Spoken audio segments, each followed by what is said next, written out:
হাটহাজারী সরকারি কলেজ শিক্ষণ কেন্দ্রে বিএসএস প্রোগ্রামের অর্থনীতি চতুর্থ সেমিস্টারে অর্থনীতি শিক্ষার্থীবৃন্দ, আজকে আমি অর্থনীতি 3-এর শিক্ষার্থীবৃন্দ, আজকে আমি বাংলাদেশ অর্থনীতির উপর আপনাদের একটা ক্লাস নিচ্ছি।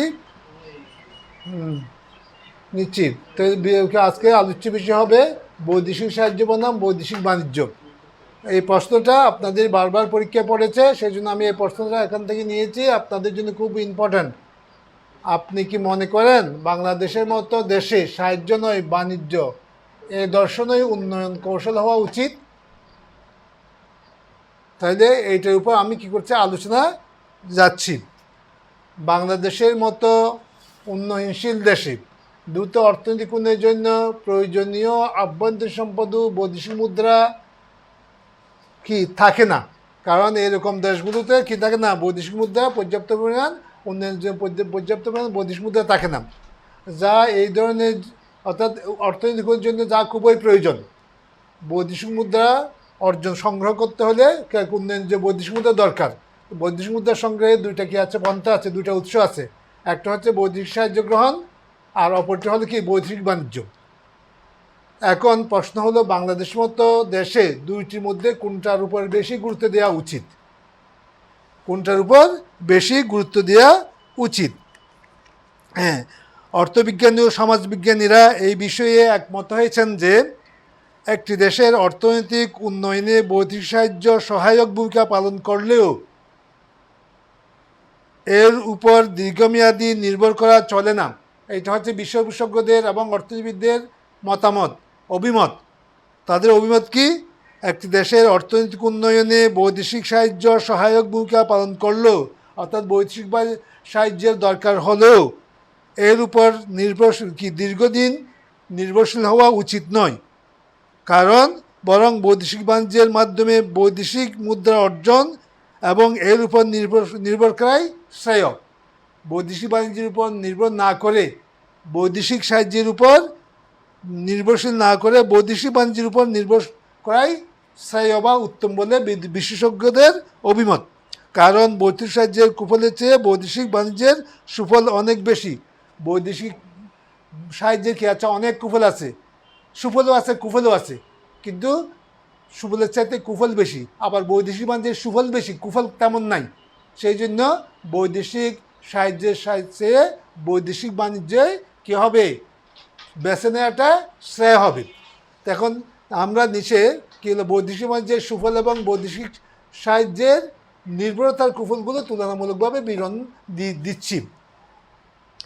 আভ্যন্তরীণ সম্পদ সংগ্রহ, অর্থাৎ আমরা বৈদেশিক সাহায্যের উপর নির্ভর না করে বৈদেশিক বাণিজ্যের উপর কি নির্ভর করব। কেন নির্ভর করব? কারণ বৈদেশিক বাণিজ্যের সুফল বেশি আছে, বৈদেশিক সাহায্যের সুফল আছে, তবে সুফলের চেয়ে কুফল বেশি। তাই আমরা বৈদেশিক সাহায্যের উপর গুরুত্ব না দিয়ে বৈদেশিক বাণিজ্যের উপর গুরুত্ব দিব। কেন তাই গুরুত্বগুলো আমি একে একে এই হিসাবে পয়েন্ট আকারে আলোচনা করে যাচ্ছি। আর অভ্যন্তরীণ সম্পদ সংগ্রহ, বৈদেশিক সাহায্য নির্ভরতা অভ্যন্তরীণ সম্পদ ও সঞ্চয় সংগ্রহে অন্তরায় সৃষ্টি করে।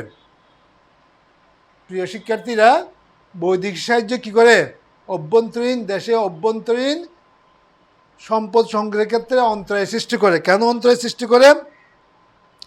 একাধিক গবেষণায় অভ্যন্তরীণ সম্পদ সংগ্রহের ক্ষেত্রে বৈদেশিক সাহায্যের ঋণাত্মক প্রভাব প্রমাণিত হয়েছে। অর্থনীতিবিদরা বৈদেশিক সাহায্যের উপর গবেষণা করে দেখেছেন যে বৈদেশিক সাহায্য কী করে দেশের অর্থনৈতিক উন্নয়নে ঋণাত্মক প্রভাব ফেলে।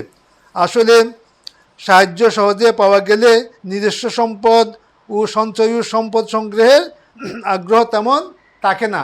যদি সহজে বৈদেশিক সাহায্য পাওয়া যায় তাহলে নিজস্ব সম্পদ সংগ্রহের এবং সঞ্চয়ের তেমন একটা কি থাকে না, আগ্রহ থাকে না। কারণ সহজে যখন পাচ্ছি বাণিজ্য, তাহলে কি কষ্ট করে সহজে যখন পাই যাচ্ছি কি সাহায্য, তো কষ্ট করে বাণিজ্য করা কি দরকার, এই ধরনের একটা মনোভাব সৃষ্টি হয়।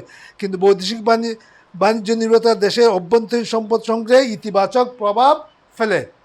বৈদেশিক সাহায্য নির্ভরতা নয়, বৈদেশিক বাণিজ্য নির্ভরতা দেশের অভ্যন্তরীণ সম্পদ সংগ্রহে ইতিবাচক প্রভাব ফেলে।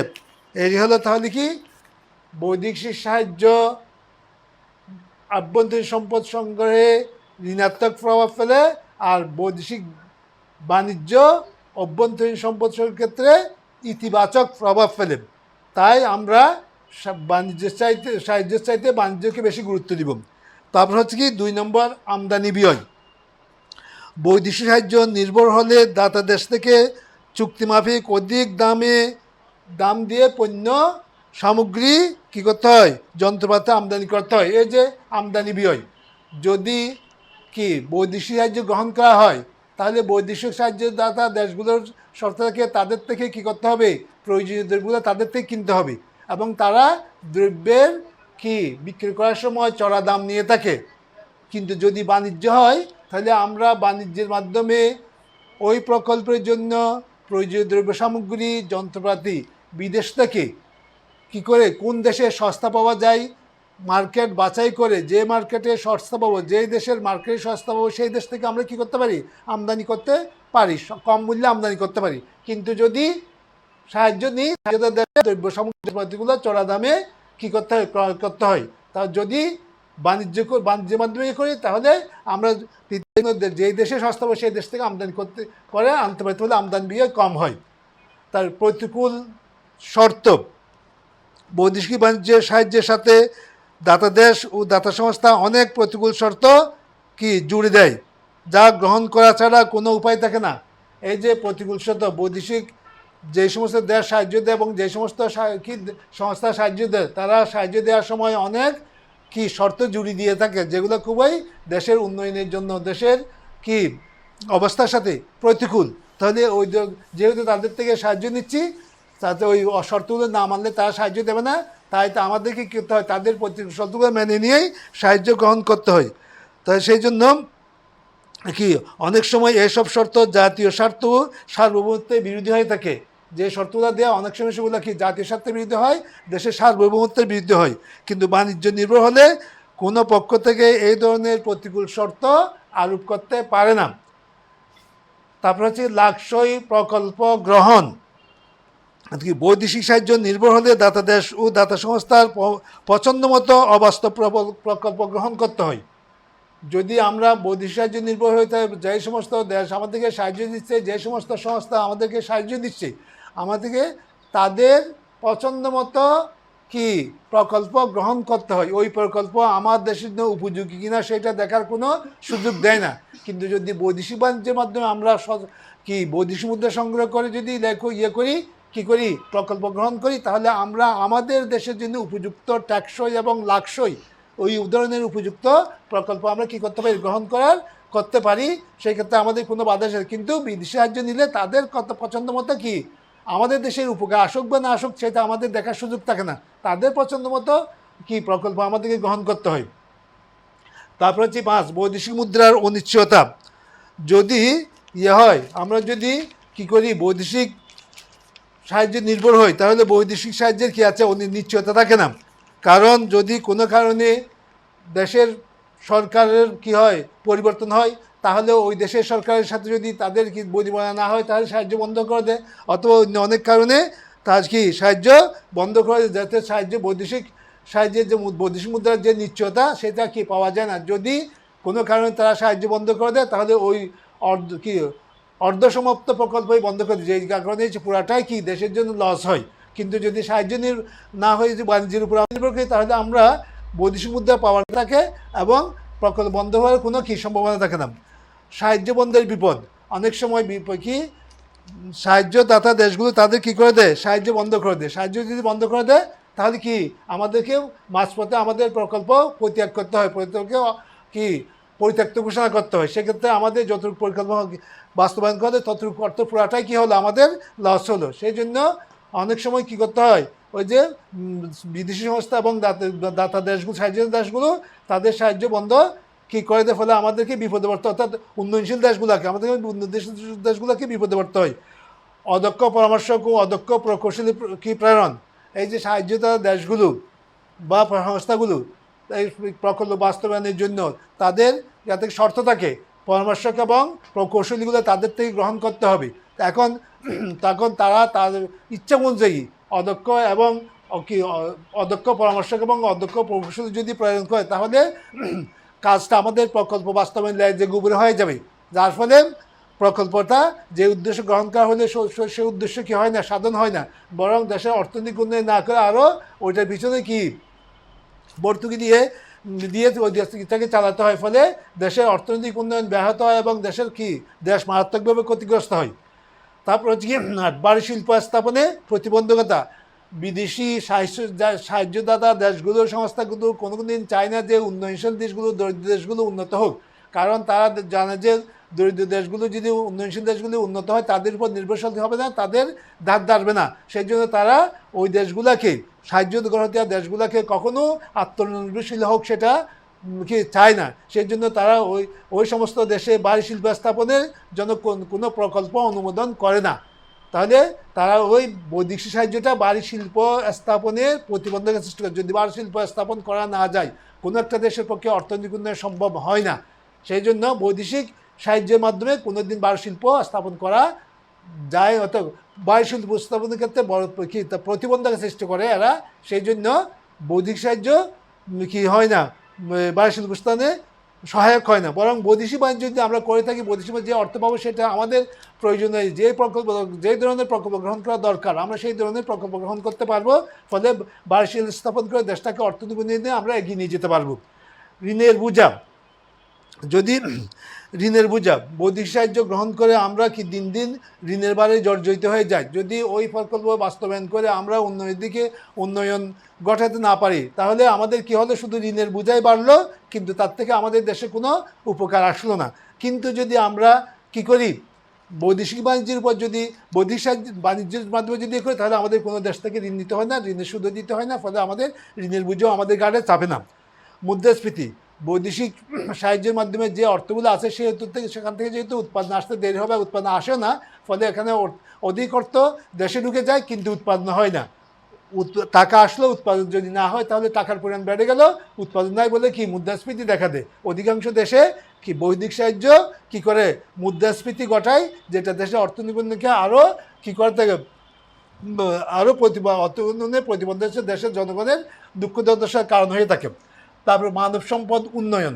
বৈদেশিক সাহায্যের মাধ্যমে যে সাহায্য দেয়, ওই সাহায্যের মাধ্যমে বৈদেশিক উন্নয়নের কথা থাকলেও, মানব সম্পদ উন্নয়নের কথা থাকলেও আসলে ওই বৈদেশিক সাহায্য যেটা নেওয়া পাওয়া হয় সেইটার জন্য তারা মানুষের উন্নয়নের জন্য যে বিষয়গুলো পাঠায় সেগুলা, এবং যাদের মধ্যে এই প্রকল্প বাস্তবায়ন করে তারা এই টাকাটা লুটপুটে খাই ফেলে। ম্যাক্সিমাম সামান্য অর্থই কী করে মানুষের উন্নয়নের জন্য বিয়ে করে। ফলশ্রুতিতে কি বৈদেশিক সাহায্যের মাধ্যমে যদি মানব উন্নয়নের জন্য চেষ্টা করানো হয় তাহলে কাঙ্ক্ষিত ফল পাওয়া যায় না। যদি কিন্তু বৈদেশিক বাণিজ্যের মাধ্যমে আমরা আমাদের কাজটা সম্পন্ন করি, যেহেতু তো আমাদের কষ্ট অর্জিত অর্থ আমরাই নিজেরাই ব্যয় করব, সেই জন্য ওইটা তদারকি থাকে এবং ওইটার মাধ্যমে মানব উন্নয়ন এগিয়ে যায়। প্রাকৃতিক সম্পদের ব্যবহার। যদি মানব সম্পদ উন্নয়নের আমরা যেখানে মানব উন্নয়নের মধ্যে ডাল ডুল পিটে যে কাজটা করি, সেটা আসলে ডাল ডুল ডুকডাল কি ডাকডুল পিটানোই সার। উন্নয়ন তেমন মানব উন্নয়ন তেমন একটা হয় না। প্রাকৃতিক সম্পদের ব্যবহার। সাহায্য নির্ভর অধীনে দেশের প্রাকৃতিক সম্পদের সুষ্ঠু ব্যবহার কি সুষ্ঠু ব্যবহারে কি থাকে, অনীহা থাকে। তো দেশের প্রাকৃতিক সম্পদ কি এক্ষেত্রে অনেক সময় অপচয় হয়। যারা সাহায্য দিচ্ছে তাদের কোনো গরজ পড়ে না যে উন্নয়নশীল দেশের প্রাকৃতিক সম্পদ যথাযথ ব্যবহার করার। তারা যাচ্ছে তবেও তাদের প্রকল্পটা বাঁচতে, কিন্তু দেশি বাণিজ্য নির্ভর যদি হয় তাহলে বাণিজ্য নির্ভর মাধ্যমে যে বৈদেশিক উন্নয়ন করা হয়, সেই বাণিজ্যের মাধ্যমে যে বৈদেশিক মুদ্রা অর্জন করা হয় তার মাধ্যমে প্রাকৃতিক সম্পদকে কড়াই গণ্ডায় হিসাব করে ব্যবহার করা হয় এবং যথাযথভাবে প্রাকৃতিক সম্পদ আহরণ করে সেগুলা ব্যবহার করার চেষ্টা চালানো হয়। আর ডিজিটাল দেশ যে সাহায্য নির্ভরশীলতার মাধ্যমে কি করা যায় না, ডিজিটাল দেশ গড়ার স্বপ্ন বাস্তবায়ন করা যায় না। দরিদ্র দেশগুলো কখনো চায় না যে দরিদ্র দেশগুলো কি হোক, উন্নত হোক। তাই তারা দরিদ্র দেশের ডিজিটাল দেশ পরিণত হোক তারা কখনো চায় না। সেই জন্য তাদের কি থাকে, অনীহা থাকে, তাদের বাধা থাকে। তাই আমরা বৌদ্ধিক সাহায্যের মধ্যে কোনোদিন দেশের স্বপ্ন পূরণ করতে পারবো না। দারিদ্র বিমোচন, আমরা দারিদ্র বিমোচনের জন্য যে অর্থটা আইনে থাকি, এগুলো তাদের পরামর্শক, প্রকৌশলী এবং বিভিন্ন খাতে, এবং তাদের থেকে জিনিসপত্রগুলো কেনার মাধ্যমে ম্যাক্সিমাম টাকা তাদের কাছে আবার চলে যায়। দারিদ্র বিমোচন তেমন একটা হয় না এটা, এবং দেখা গেছে যে বৈদিক সাহায্য দারিদ্র বিমোচন না করে মানুষকে আরও অনেক বেশি দরিদ্র করে ফেলে। কারণ এই ইয়েতে দারিদ্র, বৈদিক সাহায্য মানুষকে পরনির্ভরশীল করে ফেলে। পরনির্ভরশীল হওয়ার কারণে দারিদ্র তো মোচনই হয় না, বরং দারিদ্র বেড়ে যায়। অশুভ হস্তক্ষেপ, সাহায্যদাতা দেশগুলো কি করে, সাহায্য গ্রহীতা দেশগুলোর উপর অশুভ হস্তক্ষেপ করে। তারা তাদের রাজনৈতিক, অর্থনৈতিক, সামাজিক, সাংস্কৃতিক বিভিন্ন ক্ষেত্রে কি করে, অশুভ হস্তক্ষেপ করে, যার ফলে সাহায্যদাতা দেশ কি হয়, ক্ষতিগ্রস্ত হয়, তাদের সার্বভৌমত্ব বিনষ্ট হয়, তাদের সংস্কৃতি, তাদের দেশের সাংস্কৃতিক আগ্রাসন অর্থাৎ বৈদিক সংস্কৃতির কী করে জোয়ার ঘটে, ফলে যেটা দেশের কি কৃষ্টি কালচারের জন্য কী ক্ষতিকর হয়। তারপরে পরনির্ভরশীলতা, পরনির্ভরতা, স্বনির্ভরতা। বৈদেশিক সাহায্যের মাধ্যমে কখনো কোনো দেশ আত্মনির্ভরশীল হয়েছে তেমন প্রমাণ তেমন একটা পাওয়া যায় না, খুব কমই পাওয়া যায় বৈদেশিক যে আত্মনির্ভরশীল হয়েছে, স্বনির্ভরশীল হয়েছে। বরং বৈদেশিক সাহায্য দেশকে পণ্যনির্ভর করে, আর বৈদেশিক বাণিজ্য দেশকে স্বনির্ভর করে। আমি একে একে 16টা পয়েন্টের মাধ্যমে দেখিয়েছি কি, বা কোনো দেশের জন্য, বাংলাদেশের মতো উন্নয়নশীল দেশের জন্য সাহায্যই নয়, বাণিজ্যই কি অধিক শ্রেয়। তাই এই প্রশ্নটা বেশি গুরুত্বপূর্ণ। আপনারা এই প্রশ্নটা ভালোভাবে শিখে নেবেন, আশা করি তো আপনাদের পরীক্ষায় পড়বে। আজকে এতটুকু শেষ করলাম। আগামী ক্লাসে আরও একটা গুরুত্বপূর্ণ প্রশ্ন পড়াবো। সেইটা হচ্ছে কি, বাংলাদেশে বিদেশি পুঁজি প্রবাহের নিম্ন হারের কারণ কি, ওই প্রশ্নটা আগামী ক্লাসে দেব। আজকের মতো শেষ করলাম। আপনি আমার জন্য দোয়া করবেন, আমি আপনাদের জন্য দোয়া করব। আপনারা ভালো থাকেন, এই কামনায় আজকে শেষ করলাম।